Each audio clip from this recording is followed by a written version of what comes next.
Friends, চলে এলাম আজকে আবার নতুন একটা রেসিপি নিয়ে। স্কিপ করবেন না, দেখবেন। আজকে আমি দই কাতলা বানাবো। এখানে আমি দিয়ে দিয়েছি সাদা তেল। এখানে আমি পেস্ট করেছি কাজু বাদাম, চালমগজ, পোস্ত আর একটু হালকা করে সর্ষে। এখানে আমি শুধু নুন দেব, হলুদ দেব না, সাদা সাদা হবে। 1 চামচ নুন দিলাম। এখানে মাছগুলো ভেজে নিচ্ছি। এখানে দিয়ে দিয়েছি আদা, রসুন আর পেঁয়াজ পেস্ট করে নিয়েছি। এখানে আমি দিয়ে দিলাম দারচিনি, এলাচ আর লবঙ্গ, আর দিয়ে দিলাম পেঁয়াজের পেস্ট। রসুন হয়ে গেছে, এর মধ্যে হালকা করে একটু চিনি দেবো, আর দেবো একটুখানি নুন দেবো,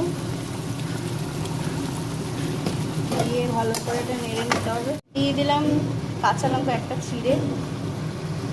এখানে দিয়ে দিলাম পেস্ট করে রেখেছিলাম যেটা কাজু, চালমগজ, পোস্ত, ওটাও দিয়ে দিলাম।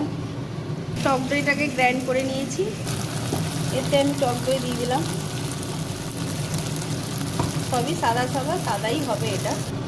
এতে দিয়ে দিয়েছি। এবার একটা একটা করে মাছগুলো দিয়ে দেবো।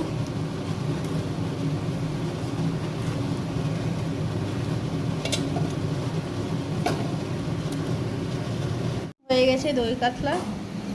কি লাভলি লাগছে দেখতে। ভালো লাগলে লাইক, শেয়ার, সাবস্ক্রাইব করে দেবেন।